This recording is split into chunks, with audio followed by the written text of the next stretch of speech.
Antes de você assistir esse vídeo, eu quero te dar um comunicado. Sou o pastor Daniel Batista, da Igreja Cenáculo Fé para as Nações, e queria fazer um convite especial para você que está nos assistindo.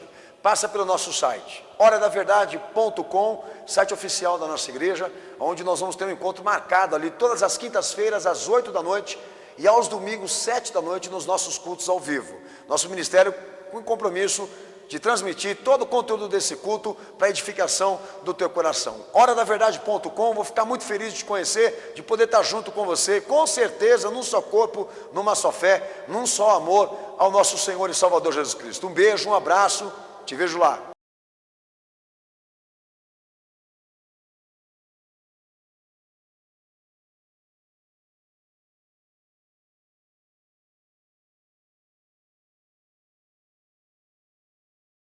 Texto de Lucas 13, verso 18, que diz o seguinte: Então Jesus perguntou: a que é semelhante o reino de Deus e a que o compararei?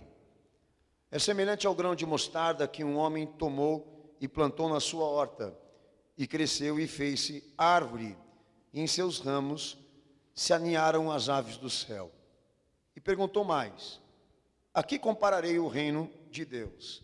É semelhante ao fermento que uma mulher tomou e escondeu em 3 medidas de farinha, até que tudo levedou. Quem crê nesta palavra, dá glória a Deus. Quem crê, dá glória a Jesus Cenáculo. Deus abençoe toda a igreja, em nome de Jesus. Não fecha a tua Bíblia, mantenha ela aberta.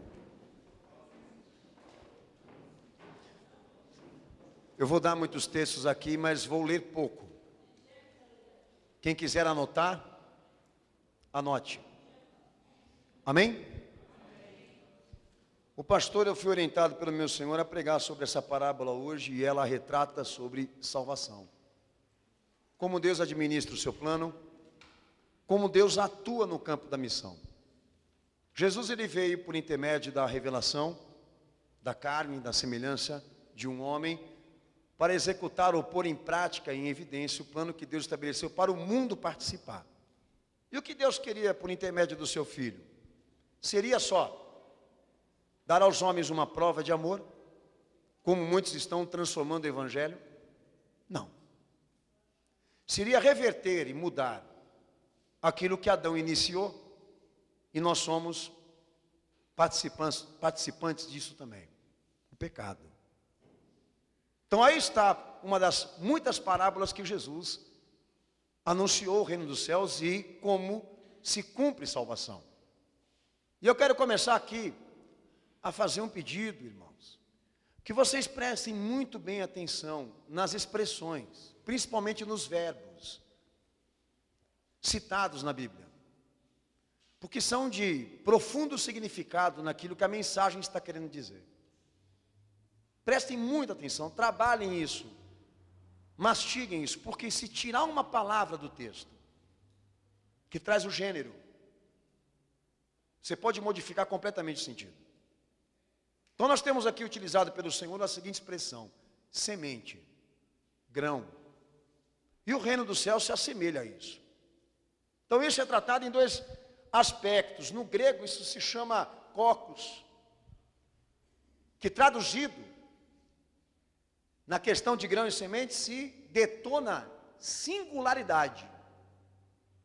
Então há 2 aspectos que aqui só no início dessa parábola Jesus está tratando aí. Sobre o reino e a salvação que ele veio trazer para nós. O homem e o reino. O homem e a figura de Jesus entre os homens. Que não são iguais. São completamente diferentes. Mas estão juntas porque Deus tem um plano. Obviamente não é todo mundo que enxerga assim, que vê assim. Mas se tratando de indivíduo, o Evangelho admite que todo ser humano ele tem uma particularidade. Todos nós temos uma história. Todos nós somos diferentes. O Evangelho não tem problema nenhum em admitir que nós também somos feitos de uma singularidade. Porque é bíblico. Deus administra a sua salvação na história do homem. Como que ele pode se opor que todos nós temos uma história? Mas nem todos são honestos com ela. Mas talvez hoje eu me torne um perseguidor da tua. Porque o propósito do Evangelho realmente é fazer esses choques de realidade. Qual a intenção de Deus mandar o seu filho na semelhança de um homem e estar entre os homens? Para ele ser admitido como coisa comum? Mas dentro da nossa realidade histórica, da nossa singularidade, da nossa particularidade, todos têm poder de reprodução de vida, como Jesus mesmo assume em Mateus 13, do verso 24 ao verso 30, todo homem tem, por permissão de Deus, esse poder de produzir. Condições de vida, inclusive. Lá em Salmos 89, verso 4, também se admite ali que dentro da questão do indivíduo, da sua particularidade, todos se estabelecem para serem perpétuos naquilo que representam. Quer um exemplo disso? A pessoa, quando ela vive, cria história, ela morre, é feito ali uma representação memorial em torno dela, e os seus familiares, aqueles que vão se manter depois dela, vão sempre lembrar dela. É uma coisa interessante a história humana, não se esquece. Ainda mais aqueles que fazem fama. De certa forma, por mais que o homem seja imortal, por mais que ele seja miserável, até com Deus isso funciona. Porque quando ele chegar perante ele, Deus vai fazer questão de levantar toda a história dele. E tudo que ele foi como homem. E com base nisso julgá-lo. Então, de certa forma, todos nós temos uma atividade, nós temos uma atuação na vida que vai ser perpétua. Ao ponto de lá na frente, depois do juízo, ninguém dizer que Deus julgou de maneira injusta, com base no seu Evangelho. E a Bíblia reconhece isso. Só não respeita. Também, descendência. Gênesis 3,15. Gênesis 13,15. O indivíduo também representa isso. Então, de certa forma, nós somos uma espécie de semente, de grão.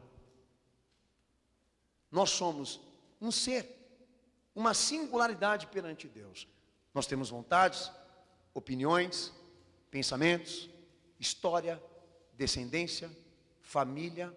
Mas seria o caso de nós nos tornarmos especiais porque nós temos tudo isso? Seria o suficiente para que os homens se colocassem até mesmo na condição de um Deus e passassem a serem suficientes ou autossuficientes por causa disso? Até aquele homem lá fora agora que come da lata do lixo, ele tem isso que eu estou pregando aqui. Mas ninguém quer saber da história dele porque ele não produz economia.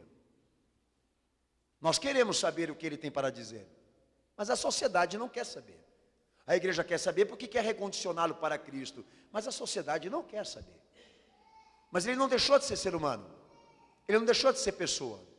Pode ser que o pai e a mãe dele foram ricos, mas ele terminou assim. Será que o que ele tem para dizer, o que ele tem para falar, não é tão significante e importante quanto nós aqui? Nós vivemos num mundo estranho. Fala que Deus é injusto, falam que Deus é tirano. Mas ele reconhece que as pessoas que entraram aqui dentro dessa igreja hoje não podem apagar da cabeça delas ou da memória delas o que elas foram, o que elas fizeram, da onde elas vieram, porque inclusive debaixo disso ele vai operar a salvação. Da mesma forma que o cara lá da lata do lixo, que eu te disse aqui, que é desprezível, faz de tudo para esquecer a sua vida ou dar cabo nela porque não vale mais nada para ele, é cômico. Tem um outro contraste de um cara que teve uma história maravilhosa, linda, gloriosa como homem, e usa ela para se gabar e para se vangloriar. Os dois são seres humanos. E Deus os vê de maneira igual. Querendo ou não, todo ser, indivíduo, ele é único, porque ele é diferente do outro. E isso na filosofia se prega. E o Evangelho também, ele é a favor disso.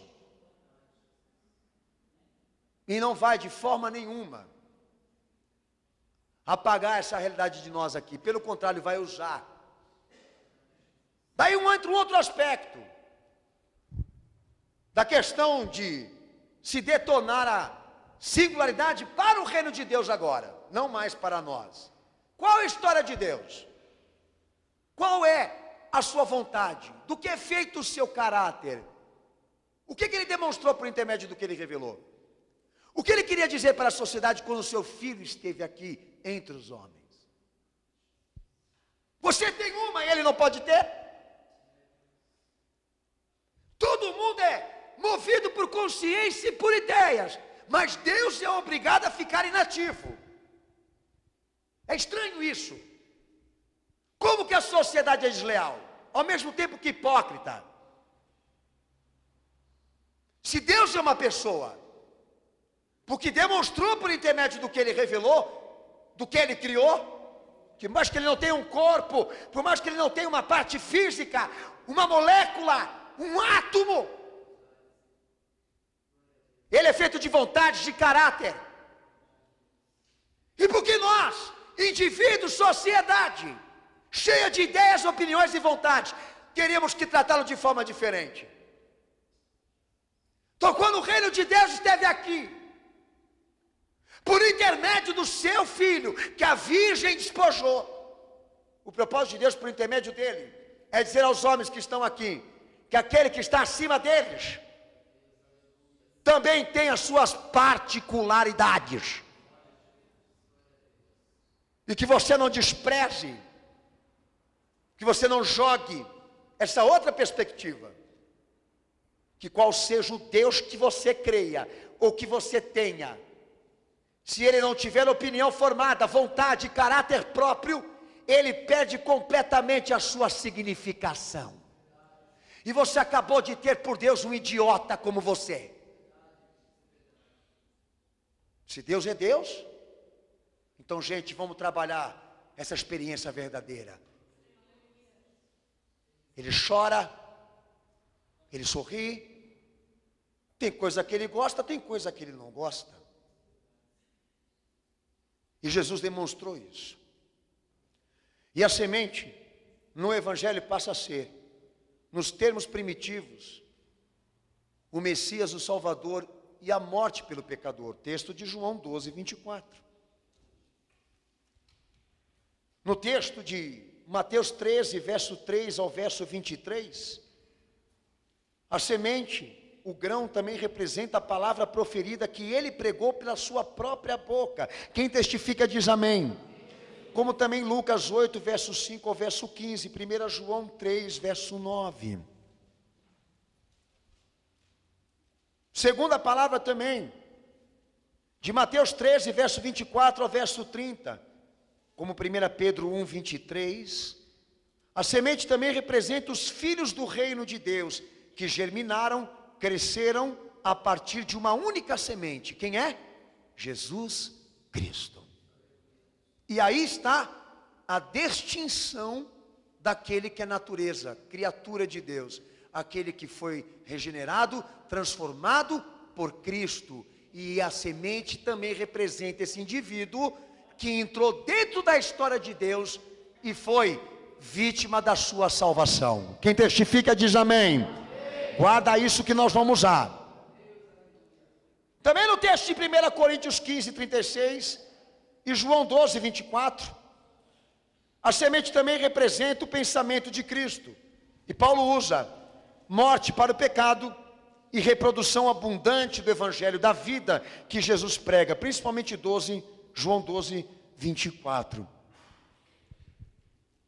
Então nós temos aqui duas realidades: o indivíduo, a sociedade, as pessoas e do que elas são feitas, que é óbvio, a filosofia não precisa me falar isso, todos nós somos diferentes um do outro. Por isso que o indivíduo ele é único. Daí a digital, ninguém vai ter uma igual à tua. E Deus fez. Então ele sabe disso. Mas quando o reino de Deus se manifestou por intermédio do seu Filho, para constituir igreja salva, por intermédio de homens que queiram ser crentes, e aproveitarem da sua morte para se salvarem da ira de Deus e da condenação vindoura, Deus ele veio cheio de singularidade, cheio de particularidades, para distribuir, para dividir com todos nós. Então, quando Jesus ele veio à humanidade, na semelhança simples daquele homem de Nazaré, e passou a trazer essas divisões, consciência, pregação, palavra, ensinamento, informação, qual foi o presente que a sociedade deu para ele? A morte. E lá está João dizendo: a condenação do mundo é esta, porque os homens amaram mais as trevas do que a luz, e não vieram para Cristo, para a luz, a fim de que fossem reprovados. Então foi da forma como os homens o trataram, o receberam, não respeitando a sua particularidade, o seu gênero, a sua pessoa, quem ele era. Então nós temos aqui uma realidade. Essas duas singularidades, elas se encontram, elas podem se unir, como podem se chocar. Amém? Amém. É. A tendência para um cara cheio de opinião é se chocar. É não dar certo. É que nem um enxerto. Você vai colocar uma coisa ali que não é tua, mas que é importante para você tratar de uma doença. E é óbvio, pela ciência, que você corre risco daquilo ser rejeitado. Pelo teu organismo, na fé, na experiência espiritual, não é diferente. Nós somos enxertados, por intermédio dessa fé, naquele que executou salvação. E hoje, por intermédio das nossas particularidades, pode ser que a experiência seja a melhor, como possa ser a pior, por eu não aceitar aquilo que está sendo imposto a mim. A filosofia diz o seguinte, irmãos, que todas as pessoas, todo indivíduo, ele é único porque ele é diferente. Mas todos podem se tornar iguais quando o tema é necessidade. Todo mundo é diferente. Mas podemos ser iguais quando nós tratamos das dificuldades, das necessidades que incluem a nossa história. É lindo, é maravilhoso. Só que tem uma coisa. Quando a experiência é a fé, quando a experiência é o reino de Deus entre os homens pela figura de Jesus, alguém tem que vencer. E na realidade dessa parábola, filho, Jesus não vai dividir glória com ninguém.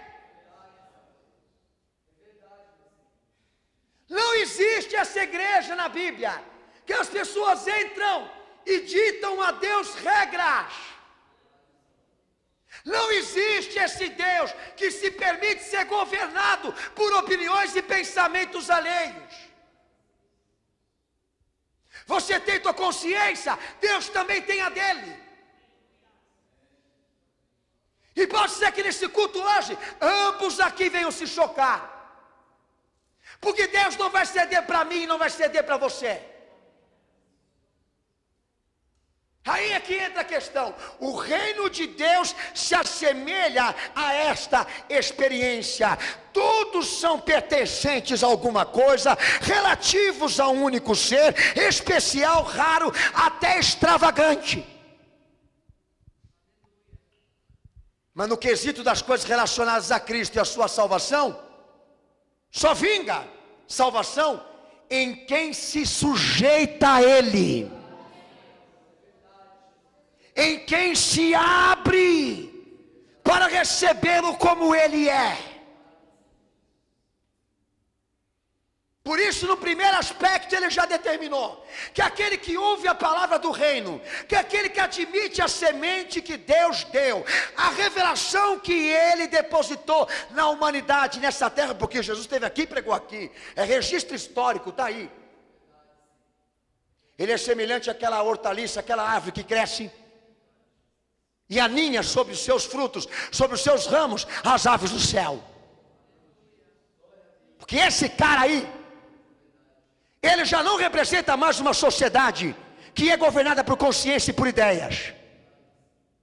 Ele já abriu mão disso para ganhar Cristo. Tornou refúgio tudo aquilo que ele ouviu, tudo aquilo que ele estudou na vida dele inteira, para se esvaziar e receber Jesus Cristo como grão, como semente da sua vida. Palavra do semeador.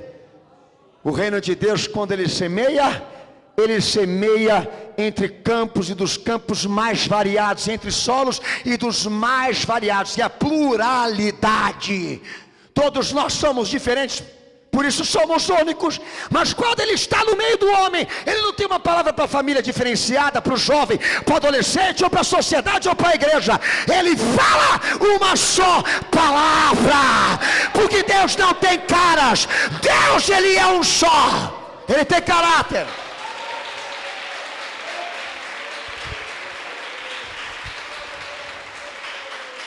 Daí entra Mateus 13, 11. Por isso o conhecimento do reino foi te dado.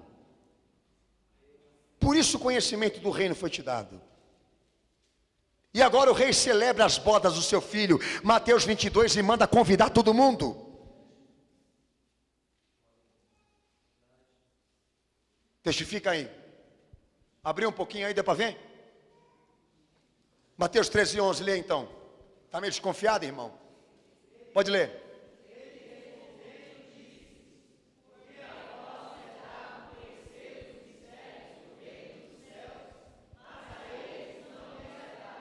Deixa eu falar uma coisinha para você aqui. É muito diferente, filho. Pastor Daniel estava na minha casa, eu sonhei, Deus falou comigo. Não quero desqualificar tuas experiências, pode ser verdadeira como pode não ser. Por isso tem Bíblia, para você identificar o que é verdadeiro e o que é falso. Mas Jesus pregando, Jesus falando, filho, tem que estar superior, ser mais excelente do que qualquer coisa que a gente escute das pessoas. Então por isso vos é dado o conhecimento do reino dos céus, e esses mistérios ocultos, que os profetas só viram no Antigo Testamento, se manifestou para todos agora para ser um conhecimento geral. Jesus pregando na sociedade não quer dizer, pega um livro, querido, estude, seja intelectual, tenha conhecimento geral para você fazer a FUVEST e poder exercer a tua profissão. Nada disso. Jesus pregando entre os homens, além de ser um conteúdo histórico, é Deus dizendo o seguinte, o que ele vai falar vai ser registrado para usar ou contestar. Vai ser colocado como semente entre a sociedade das mais diversas espécies, para ser utilizado por quem quer se salvar, como também ser desprezado. O conhecimento foi dado para ser usado pelo crente, ou ser desperdiçado e desprezado pela sociedade que não faz uso nem vontade disso. Então se perde para mim quem quer. Não tem um conhecimento, não tem entendimento. O Senhor fala, não tem por quê? Porque não quer. Porque a linguagem de Deus é fácil, já está traduzida. E qual a implicância de você não ter um entendimento profundo do que Deus quer da tua vida? Tem alguma coisa errada. Entre essas duas singularidades, o reino de Deus e o homem, alguém vai ter que vencer. O conhecimento do reino foi dado. O rei está festejando a morte do seu filho e querendo celebrar já o encontro dos salvos com ele no céu, e mandou convidar todo mundo para isso. Mandou os seus evangelistas, os seus pregadores pregar esse evangelho em todas as nações, no mundo todo, para que ninguém ficasse de fora desse conhecimento, dessa boa semente. E aí está a importância da parábola do semeador. Mas lá no texto de Mateus 13, versículo 41 ao versículo 43, ele diz uma coisa especial que eu quero que você leia. Que ele diz o seguinte: o que semeia a boa semente é o Filho do Homem, é Jesus. O campo é o mundo, a boa semente são os filhos do reino, está aí. Os joios são os filhos do maligno, os que rejeitaram. E o inimigo que o semeou é o diabo. Semeou o quê? A divergência. A ceifa é o fim do mundo, e os ceifeiros são os anjos. Assim como o joio é colhido e queimado no fogo, assim será na consumação desse mundo. Mandará o Filho do Homem e os seus anjos, e eles o colherão do seu reino, tudo que causa pecado e tudo que comete iniquidade, e lançá-los-ão na fornalha de fogo, onde haverá pranto e ranger de dentes. Então os justos resplandecerão. Quem são os justos? Os salvos. Quem são os justos? Aqueles que germinaram, produziram, cresceram a partir de Cristo, um evangelho verdadeiro.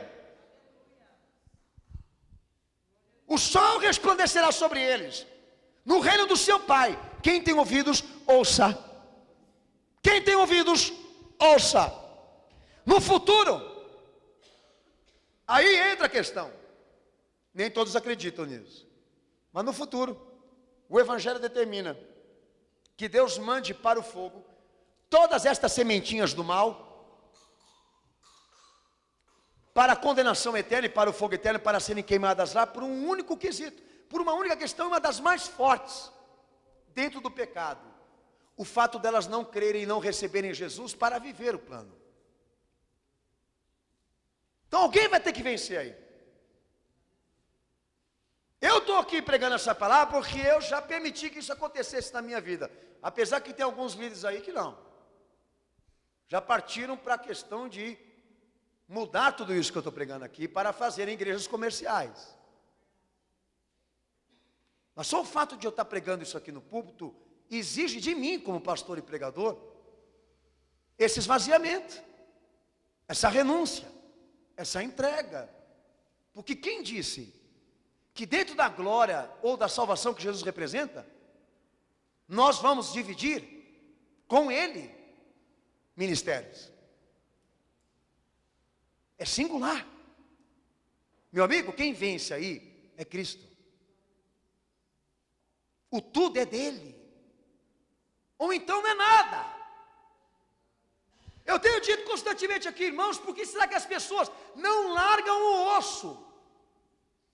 E não vão ser budistas, espíritas, macumbeiros. Tem tanta oferta e tanta alternativa. Por que eles se mantêm com a Bíblia ali próximo a eles, não querendo viver isso? Será que porque são pessoas que não compreendem? Tem ignorância? Meu Senhor não tratou a ignorância como sendo uma causa de déficit físico, mas de um déficit de pessoas que não querem realmente entender, por terem opinião demais. Dentro da igreja, a pessoa pode ser até uma pessoa dificultada, de baixo QI, mas Deus ajuda com que ela entenda e se decida por si mesmo o que é mais importante para ela, o reino dela ou o reino de Cristo. Só que nós não estamos para falar aqui de necessidade humana, porque todos nós iríamos, como a filosofia fala, sermos iguais. Por isso que o reino de Deus para muitos, ou em alguns aspectos, ele constrange, ele é estreito, ele é difícil para se ter acesso, porque ele não está sujeito ou governado por consciências e ideias, irmãos. E o meu Senhor já começa essa palavra determinando o seguinte, aos homens que iam vir depois da sua ressurreição, com a igreja pregando: o reino de Deus não vai se sujeitar a acordos paralelos com você, nem comigo, nem com ninguém. Aqui quem se salva é quem deixa Jesus vencer. Aqui quem se salva é quem se humilha, se arrepende, é quem aceita o que Ele quer. Salva aqui não é só o que crê, salva aqui é aquele que se esvazia, é aquele que se renuncia para ganhar Ele.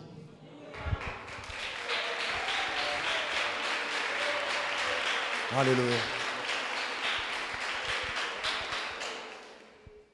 Então a singularidade quer dizer o seguinte: Jesus, ele é singular, ele é único. Então ele precisa ser o pertencente, o relativo, o especial, o raro, até o extravagante que você ama. E isso vai ser uma coisa tão forte dentro de você, se você for um crente, que as aves do céu vão se alinhar no futuro nos ramos dessa experiência. Eu não prometo para você que vai ser lindo e maravilhoso, mas você vai ter algo original. A tua salvação não vai ser um acordo com a igreja, com os homens, com os líderes, com o Estado, por uma lei constitucional. a tua salvação vai estar garantida por Cristo por causa da tua lealdade, da tua fidelidade, por causa do teu coração. Podem ser que eles olhem para você e não enxerguem você, mas lá do alto, Deus não administra a salvação com vistas humanas, Ele administra a salvação com os seus próprios olhos. Aqueles que penetram as mais profundas almas, que sabem da história dos homens, das suas dificuldades, como também das suas necessidades, e essa necessidade nos uniu aqui. Precisamos do mesmo Salvador, do mesmo Senhor, da mesma palavra. Não estamos atrás de placa, nem de tradições e culturas religiosas. Queremos a palavra encarnada, porque tudo que ele fala, eu creio. E como já dizia Lutero, se você me provar que aquilo que eu escrevi não é bíblico, não vem dele, eu queimo. Porque a minha consciência está presa no que Jesus falou. E que se dane o mundo, e que se dane as filosofias, e que se dane a pluralidade. Eu quero Jesus. Aleluia. Maracaporia senerestéria. Santo. Marcos 4:31. Como que é importante a expressão na palavra, amado. Lê o texto Marcos 4:31 para o pastor. Aleluia. Em voz alta, por favor.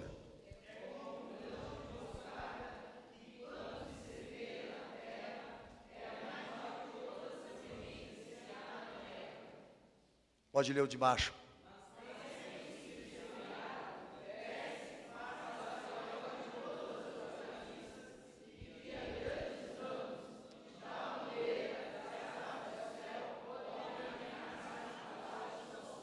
Pastor, eu não podia deixar batido isso aí não, sabe?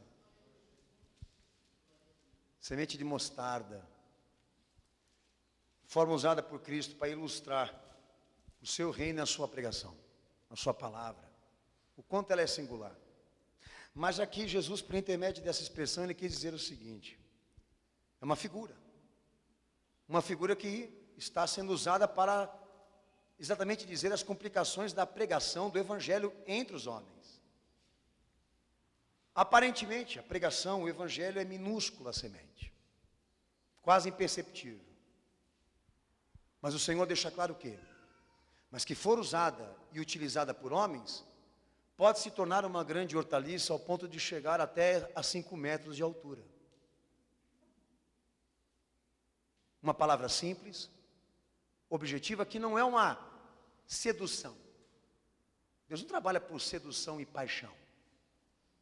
Ele trabalha debaixo do ser humano que quer se adequar aos termos da salvação que ele quer viver. Tanto que lá na parábola do semeador mesmo, a primeira classificação de público que o evangelho ia ter são aqueles que são emocionais, mas que quando viesse a perseguição, que quando viesse sofrimento pela causa de Cristo, eles não iam suportar e iam sair correndo. Então nós não podemos ser emocionais. O crente não tem paixão, nem Jesus tem paixão. Amor não é paixão. Amor não é um tempo. O amor é uma eternidade. Nós não estamos por um tempo aqui. Nós estamos para a eternidade. Mas o evangelho, ele é assim. Ele atrai aqueles que querem se redimir, se arrepender, se converter ao mesmo tempo, numa outra classificação de público. Ele não é atração, ele não é chamariz, ele não repercute interesses. Porque à vista dos homens o evangelho é insignificante, à vista dos homens racionais, da ciência, chega a ser até quase imperceptível.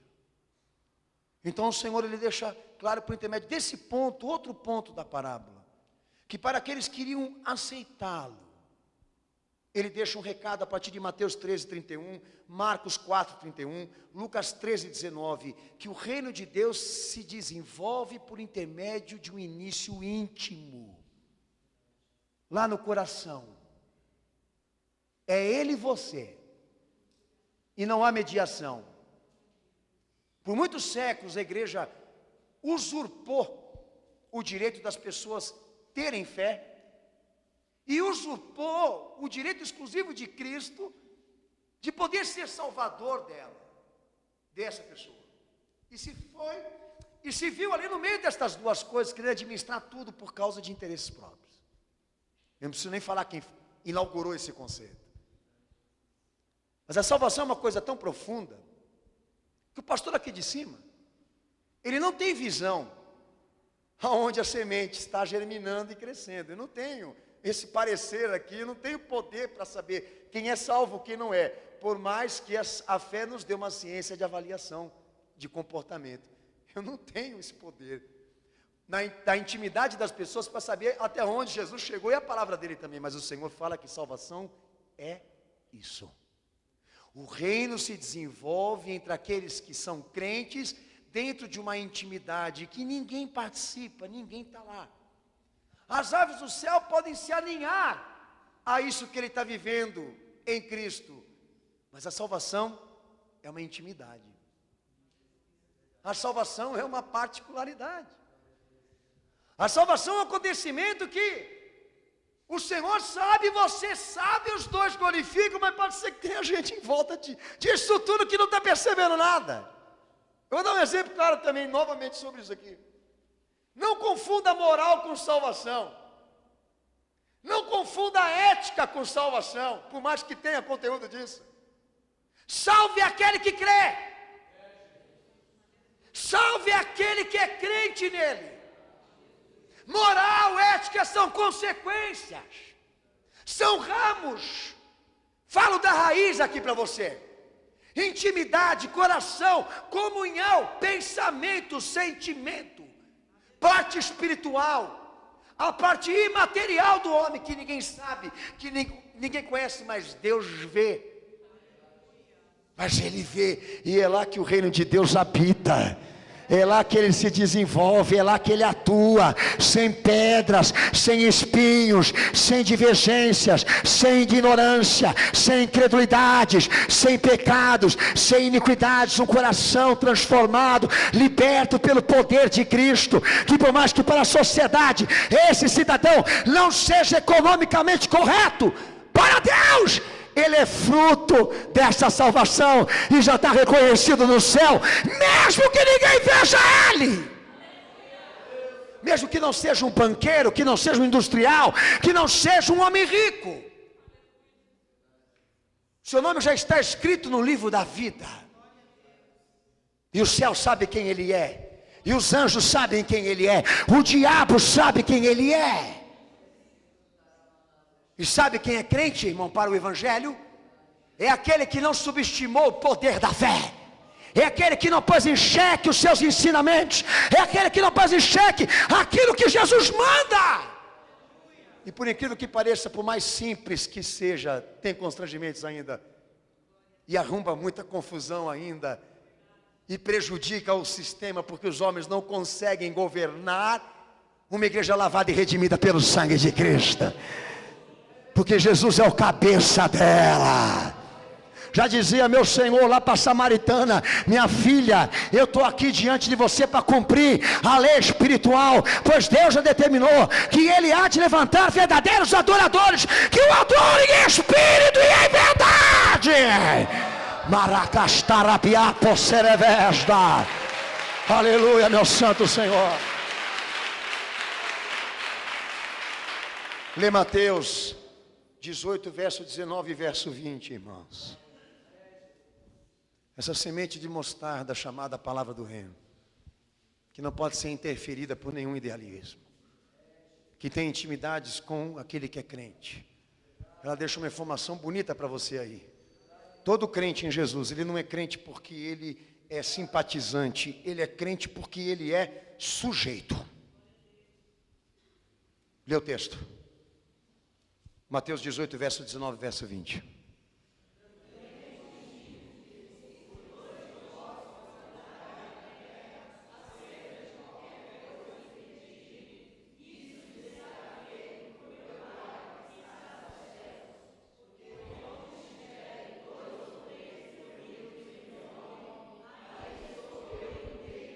Eu queria ver se essa matemática que Jesus está implementando aí, morre cerulo ia usar para pedir oferta.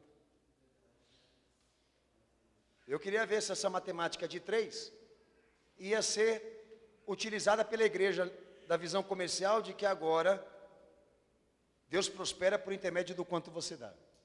E para Jesus, o que faz sentido para o culto, ou para a presença dele, não está em números, nem em matemática.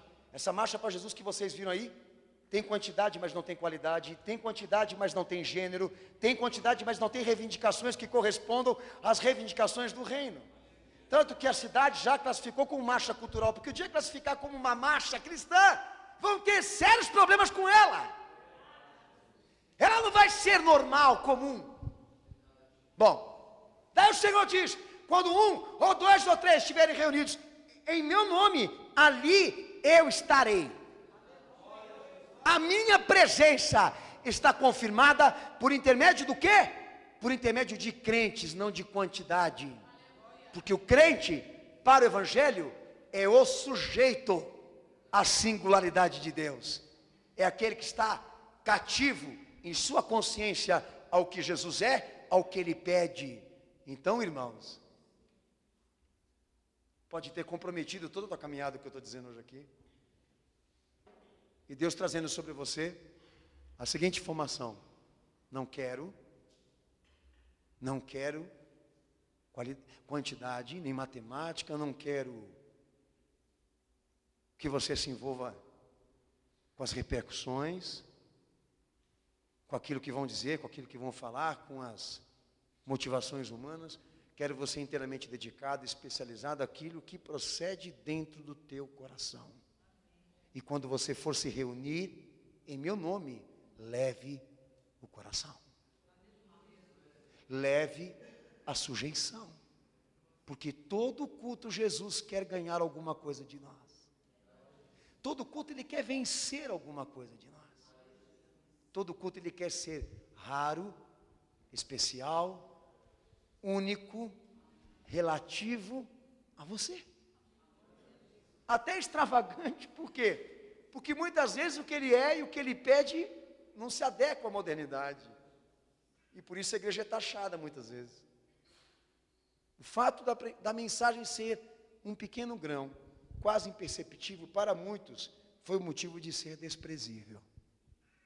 Porque com certeza a igreja não vai ser construída, a igreja de Cristo não vai ser construída por intermédio de homens que querem facultar, por intermédio de homens que querem construir prédios, casas, que querem ser ricos, querem ser famosos, querem ter a sua imagem exposta numa praça pública, como aquelas que os iluministas têm, que queira se destacar, queira subir ao céu, que sobre a sua glória e a sua conquista pessoal, queira também aninhar as aves para ver de que grandeza ele é feito.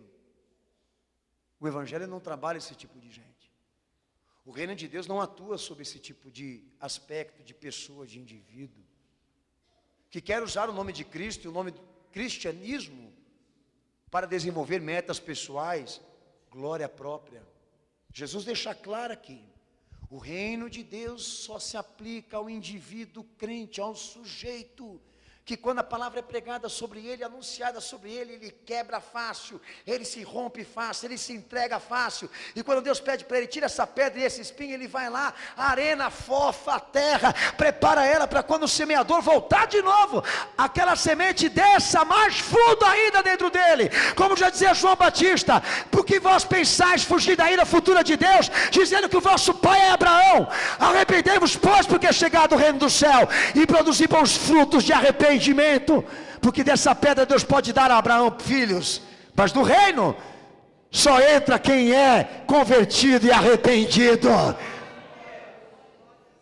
Deixa que a semente vá lá e penetre no teu coração. Isso não é uma oração que a gente tem que fazer. A igreja não dá isso para ninguém não. É uma questão de você ouvir, admitir, se adequar. E a mesma liberdade que você utilizou para fazer coisas erradas, o mesmo poder que você tem de produção de vida, como disse, constituir gerações, constituir descendência, aquilo que você vem e tua família e a minha representaram, use para Cristo agora. E reverta tudo isso que os homens morrem até para ter glória própria, para glorificá-lo. É simples assim. E eles, os poderosos e os ricos, não vão querer participar isso com a gente. Nós vamos pegar aqueles loucos por Cristo, que são poucos, e fazer igreja com eles. Eu não me incomodo. É a minha tarefa e a minha missão. Preparar a terra, gente. O semeador está aqui.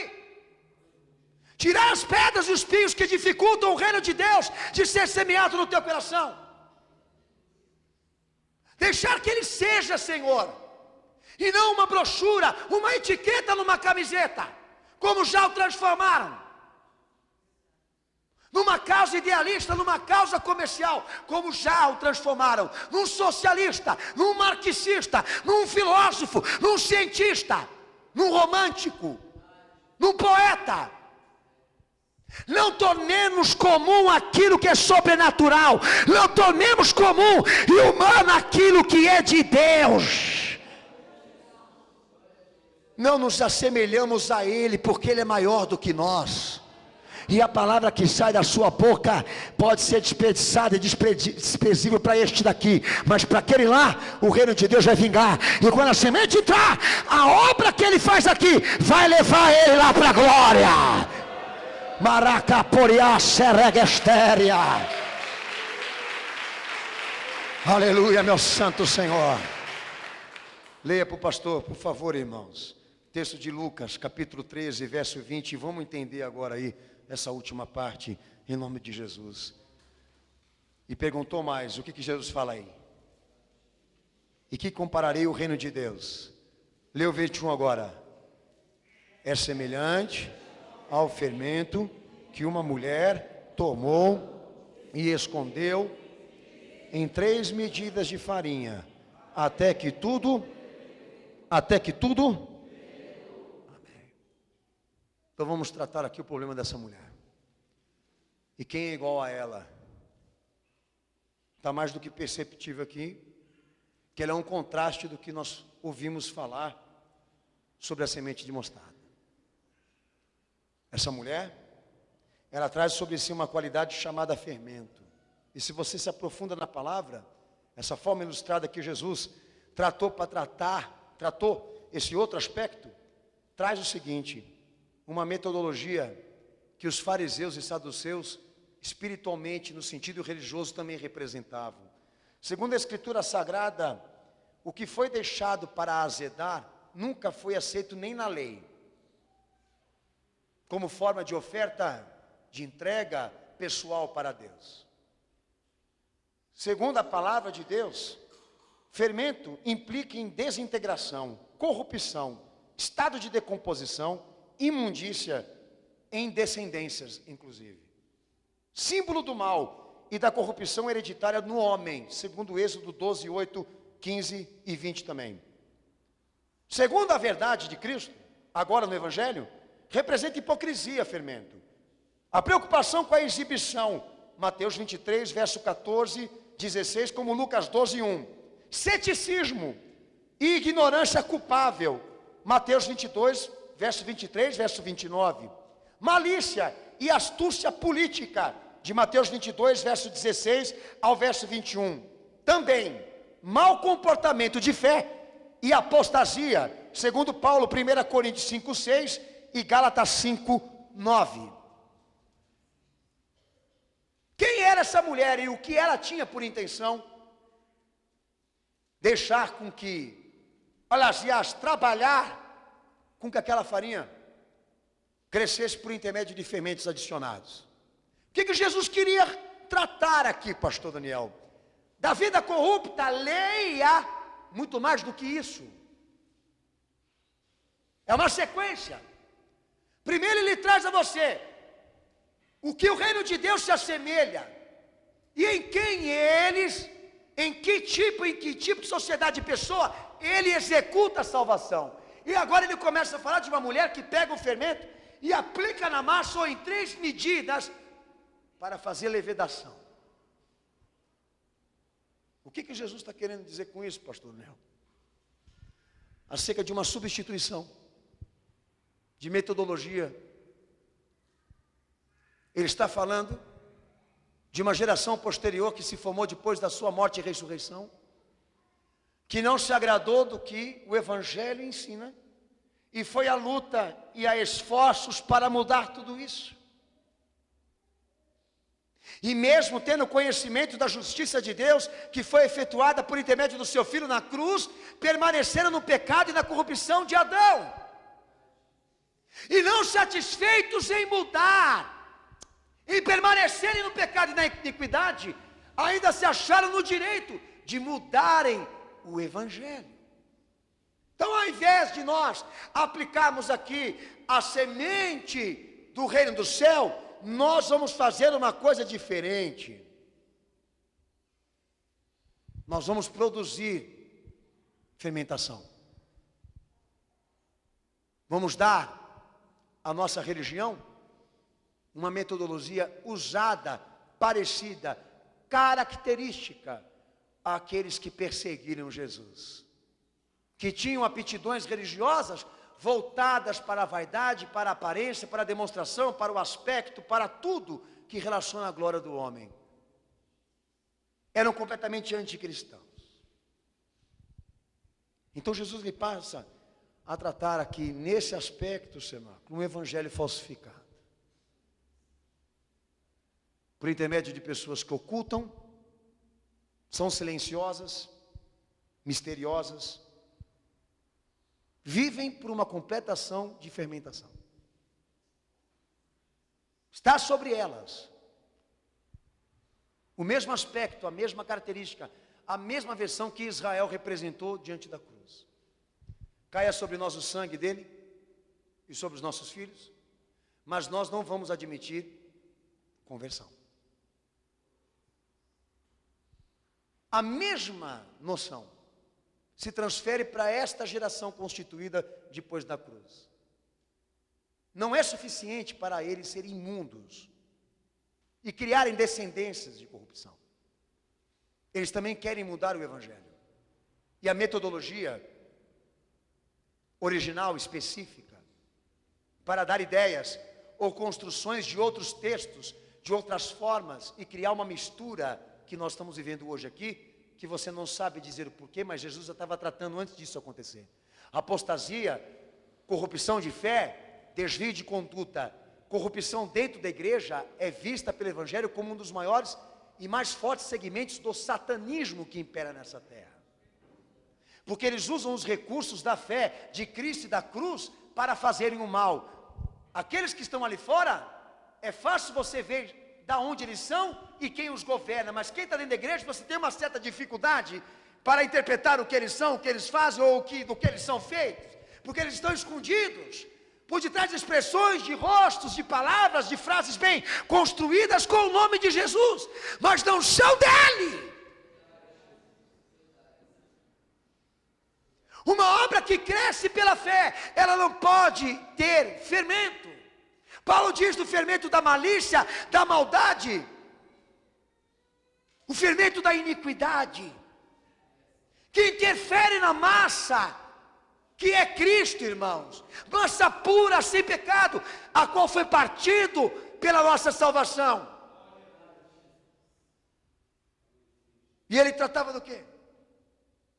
De mau comportamento dentro da igreja, de pessoas que trazem a expressão, mas não têm a essência, trazem um aspecto, mas não têm a semente verdadeira. Eu vou dizer para você mais ou menos a minha luta como pastor. Eu me deparo com públicos, que grande parte deles vem de outras igrejas, e eles chegam para mim e dizem para mim assim: pastor, eu quero ser membro da tua igreja, o que eu faço? Eu digo para ele: eu não sei se você vai precisar, mas esse ministério tem um critério de admissão de membros aqui, que é exatamente avaliar, educar, disciplinar e ensinar durante um tempo estimado, antes de ser membro. Se você se sujeitar a essa experiência com o ministério, de poder conhecer quem é Jesus, quem é o Evangelho, seus ensinamentos, o que você precisa viver, ser, etc, etc, e fazer confrontos com o que você aprendeu antes, você pode ser membro. Nós só não vamos admitir você aqui como membro dessa igreja, entendeu? Por laços afetivos, por julgamento de expressão, por quantidade de dinheiro no bolso, porque você é bonito, lindo, é isso que eu quero dizer, porque esteticamente você serve para ser membro aqui na igreja. Nós aceitamos pessoas bonitas e com dentes originais. Nós não vamos admitir você aqui nessa igreja como membro porque você é cursado em advocacia, você é mestrado em teologia, etc, etc. As recomendações que nós temos aqui não e não exige nenhuma dessas avaliações científicas, humanas. O nosso critério aqui é saber o que você sabe sobre Jesus. E o que você não sabe oferecer a você. E lá no final do curso de consagração de membro, perguntar: gostou? Você quer? Vai? É mais trabalhoso? É mais difícil? Filho, eu sou pregador há 22 anos e a minha igreja é isso aqui. Fora os que estão ouvindo na internet aí, não tenho vergonha de falar não. É duro, é difícil. Mas o meu Senhor terminou com 11, porque um ainda traiu. Quem sou eu para chegar aqui e falar: batizei 1 milhão, olá, batizei 1 milhão de vidas hoje, hein? E cliclim, aquela moedinha caindo, né? Eu não sou tão fértil assim no pensamento. Mas o fato é, as pessoas que querem ser inseridas na igreja, no corpo de Cristo, elas precisam ser feitas de Cristo. Como um corpo vai andar organizado se partes dele não fazem o que a cabeça manda? Como que eu vou colocar uma pessoa dentro da minha igreja para ser membro aqui se ela não concorda e aceita com algumas coisas que a Bíblia prega? Se eu sou um bom pastor e um bom líder de Cristo, antes eu preparo elas. Porque nós entendemos que é a partir da semente que se gera a vida. A partir de uma consciência e de uma aceitação que se gera perspectivas de ser membro de uma igreja. Primeiro você conhece Jesus, para depois você dizer que você quer casar com Ele, se batizar. Eu quero me batizar. Para quê, filho? Eu quero descarregar. Então a melhor coisa é você ir no banheiro agora. Não aqui. Aqui não é o lugar apropriado. Porque é o que o batismo está sendo usado nesse momento para interesses de descarrego, libertação de maldição, como se o que Jesus fez na cruz não fosse suficiente. Agora você tem que descer na água para limpar o resto. E Pedro deixa claro que a água não é para despojamento de imundícia da carne, mas uma boa indagação da consciência que te levou a se batizar. Pergunte antes para a tua consciência: por que vou me batizar? Porque a semente precisa morrer para o pecado, porque a semente precisa morrer para si mesmo. O indivíduo, já dizia Paulo, precisa morrer na mesma semelhança que o seu Senhor, para o pecado, para com ele ressurgir para uma nova criatura, para trazer à tona as obras que só Jesus faz, que só Ele opera, que só Ele pode realizar. Mas qual o problema de nós mudarmos um pouquinho aqui? Qual o problema de nós escondermos algumas coisinhas aqui? Qual o problema de nós fingirmos um pouquinho? Ficarmos em silêncio um pouquinho? Então, para Jesus, esses camaradas que estão tudo no namoro, em cima do muro, pensando, avaliando, dando justificativas, desculpas, ideias, refutando, retrata essa mulher. Obras mortas, que fermentaram um evangelho morto, uma consciência morta. Trata de uma sociedade, de uma geração constituída pela mensagem da cruz, que se elegeram ou então se consagraram bons cantores, agora viraram Elvis Presley, agora viraram Shakira, agora viraram Michael Jackson. Vai lá nos Estados Unidos para você ver.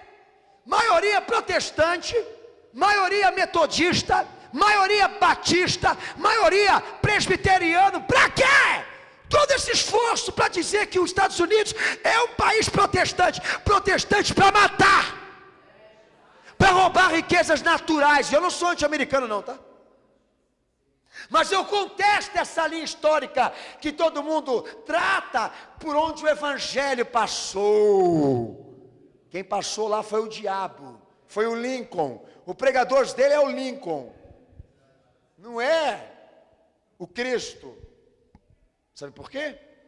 Porque se você olhar e analisar pontos por pontos dessa progressão do evangelho da cruz para cá, você vai sentir dificuldade de ver alguma coisa que contrarie tudo isso, mais especial, mais profunda, mais parecida ao que Jesus viveu.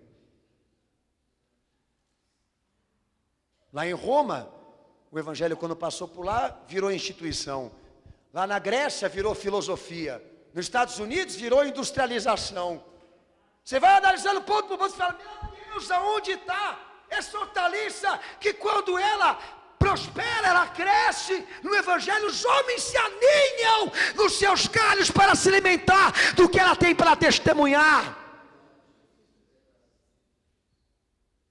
Você não enxerga, você não vê.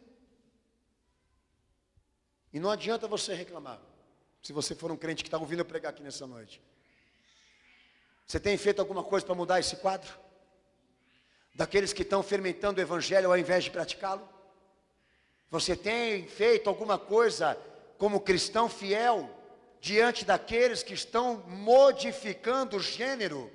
O meu Senhor já dizia claramente: de uma semente só sai o fruto dela. Você não planta banana para colher abacate. Se você plantou a semente da bananeira, vai cair banana para você. Como é que você diz? Você serve o evangelho, você serve a Cristo, Ele está na tua vida, mas não faz o que Ele faz. Mas o que nós temos feito para mudar isso? Não contesta, não discrimine, não tenha opinião diferente de todos, respeite a diversidade, a pluralidade. Todo mundo é diferente, não há uma verdade absoluta. Todo mundo tem a sua ideia, todo mundo tem seu pensamento, há várias verdades. É isso que eles estão pregando pela televisão, pelos meios de comunicação, e até a igreja colaborando e ajudando também. Mas deixa eu dizer uma coisa para você. Quando o reino do céu nos deu uma semente, não nos deu ela vendida num shopping center, na prateleira de um supermercado. Não nos deu ela por intermédio de uma novela, nem dos contos, nem das histórias, nem dos filósofos, nem daqueles que foram iluministas e os mais ou grandiosos pensadores. Falou pela boca do seu filho, para registrar o que nós chamamos de obra canônica, para não restar dúvidas a ninguém aqui da profundidade, da largura, da medida que Ele quer de nós. E deixar claro para a igreja, para o povo escolhido, para aqueles que vieram em busca de uma salvação legítima com Cristo, de que para que Jesus salve, Ele vai ter que vencer as tuas opiniões. E pela singularidade tua e minha, o reino do céu é a favor da dele. E aqui, alguém vai ter que vencer hoje. Se você é homossexual, gay, hoje eu conheci uma nova expressão: pansexual. Daí a Alessandra falou assim para mim: mas nossa, mas pervertido já não está bom? Eu falei: pois é, pervertido para mim já estava ótimo, mas os caras deram pansexual. Daí eu perguntei: mas pansexual que é o cara que faz sexo com tudo? Quando ele contava a história de Led Zeppelin, que se inspirou naquele fundador do satanismo lá na Califórnia, esqueci, John Crowley, uma coisa assim, não é isso? O cara era pansexual, mas é satanista, é um tipo, todo mundo sabe quem ele é, mas como é que eu lido com essa situação agora aqui? Filho, Deus está revelando sujeira no teu caminho, mas eu sou batizado. Ô filho, limpa aí, tem cocaína no teu nariz. Tem um pozinho branco aí. Mas eu sou presbítero, o senhor está colocando a minha honra em dúvida. Olha, estão falando que você está com 5 mulheres. E logo, logo as amantes vão chegar aí na porta da igreja para querer reivindicar indenização. Pastor, o senhor não pode me julgar.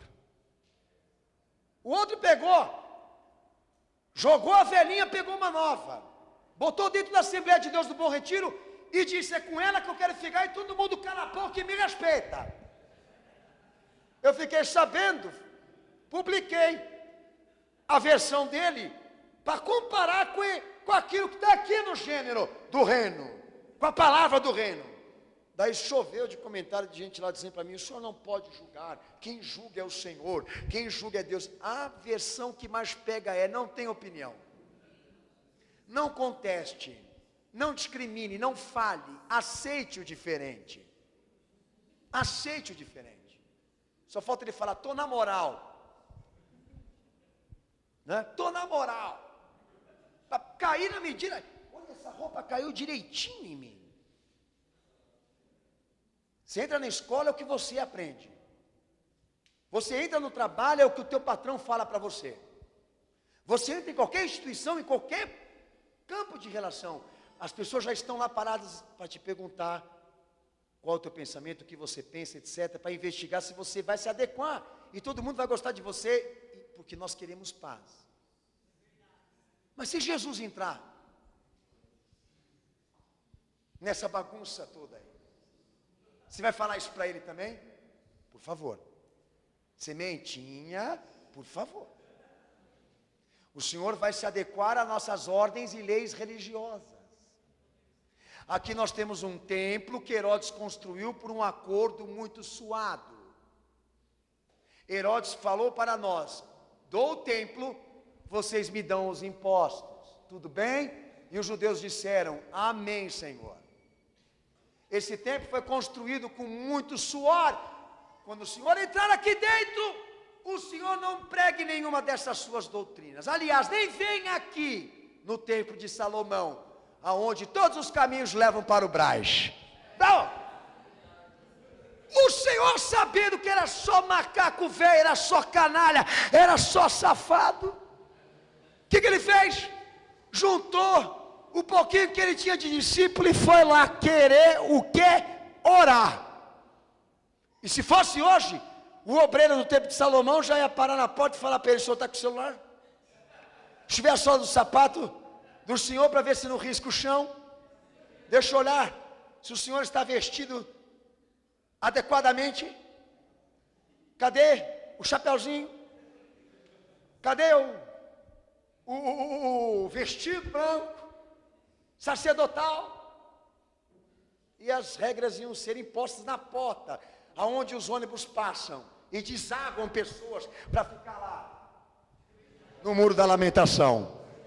Você achou bonito aquilo ali? Eu converso com os judeus e falo que aquilo foi uma das maiores ofensas que alguém poderia fazer contra o judaísmo. Até os judeus dizem, grande parte deles falam que o Macedo está louquinho da Silva, está na banheira do ouro lá, né? Daí você vai lá no Evangelho e Jesus mostra, está registrado. Ele pegou e entrou no templo. Ele olhou e começou a ver o que? A mulher e o fermento. Era 3 balde para cá, 3 balde para lá. E viu o que nós estamos vendo: um sistema religioso de arrecadação, acordos políticos feitos em torno da religião, uma reeducação, uma estrutura que serve a homens, não à vontade de Deus. O que ele fez? Em nome do Padre, do Filho e do Espírito Santo, amém. Ele vestiu a sandália franciscana e entrou lá para fazer acordo, é? Tirou o traseirão lá de Roma para vir aqui andar de palio? Não. Ele parou,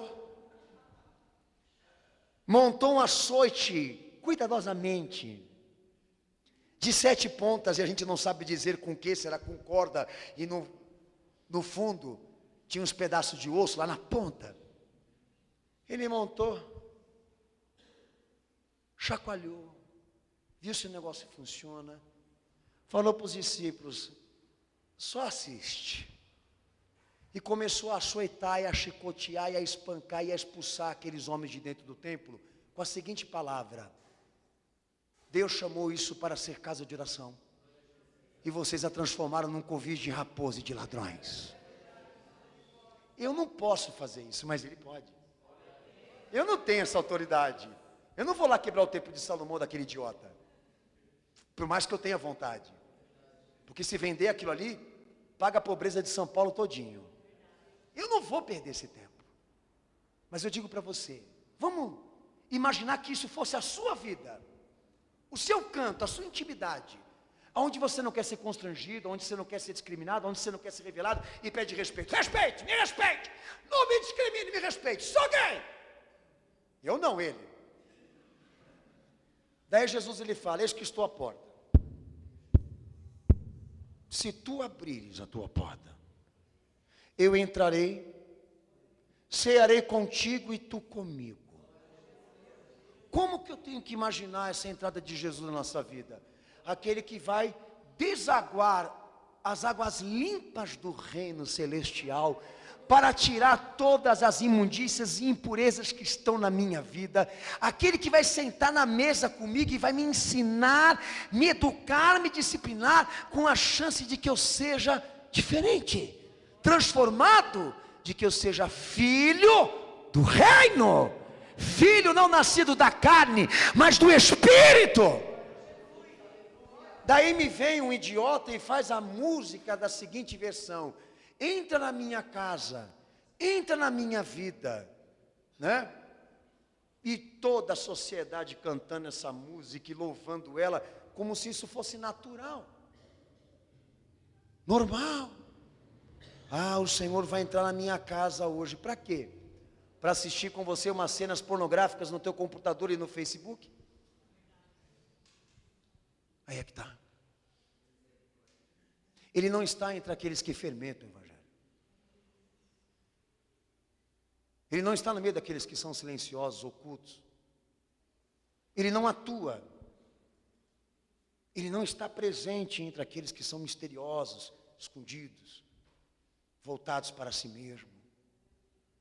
Porque ele sabe que daí vêm as conspirações, daí vem o anticristianismo, daí é que vem o sistema babilônico moderno, daí é que vai vir o anticristo, daqueles que foram experimentados num outro evangelho.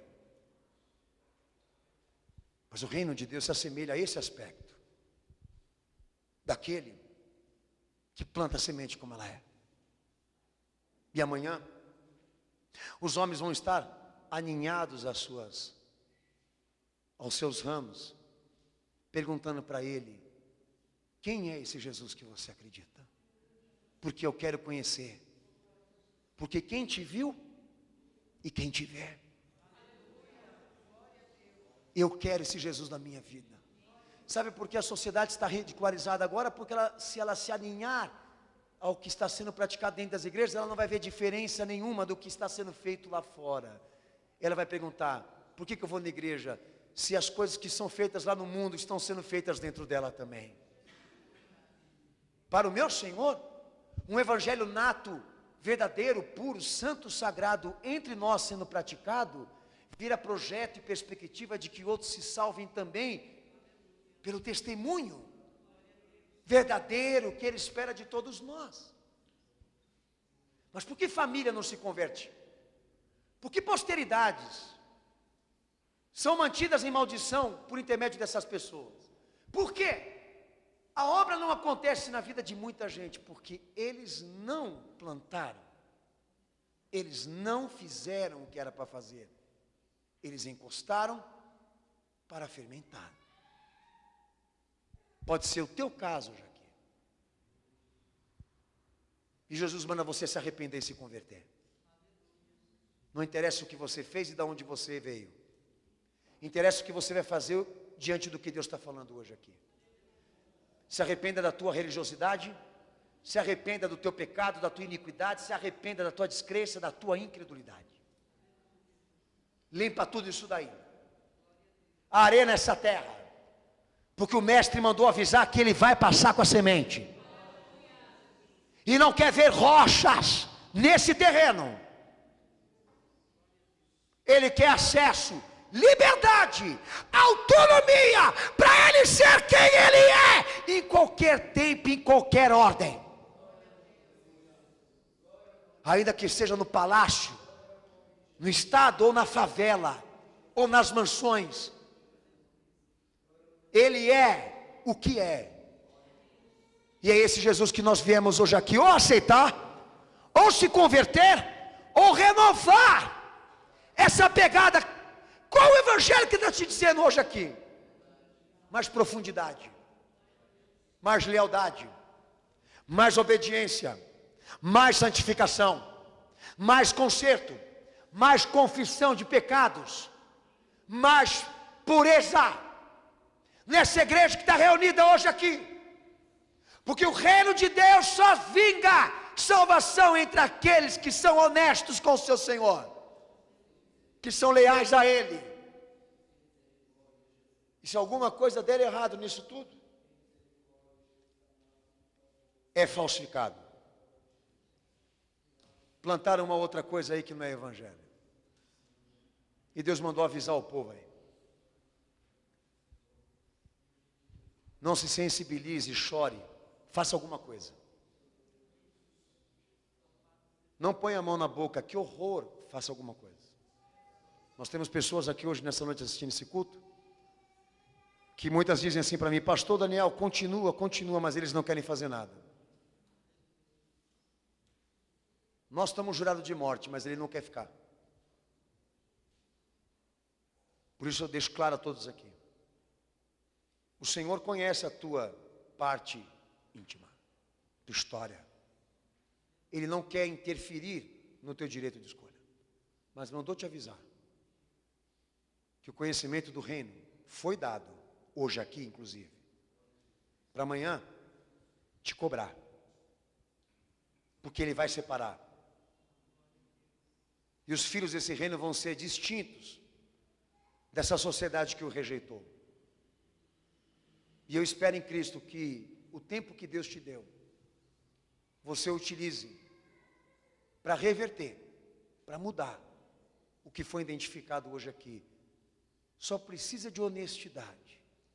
Se é honesto, então você vai saber dizer ao certo realmente quem é a tua história, do que você é feito, o que você fez, sem ninguém precisar te acusar. Você vai falar, como eu fiz há mais de 22 anos atrás, quando eu assumi que eu não era crente, quando eu assumi que eu feria a igreja como filho de pastor e de missionária. Fui lá no púlpito da minha igreja para pedir perdão, mesmo sabendo que todos ali faziam a mesma coisa que eu. E de lá para cá, eu estou pagando o que eu não quis receber. Estou tentando, mas não quero desistir. Já encontrei, mas não tudo que eu quero. Quero mais dele. E o reino falou para mim: para ter mais, você vai ter que limpar mais. Abaixa a tua cabeça, fecha teus olhos.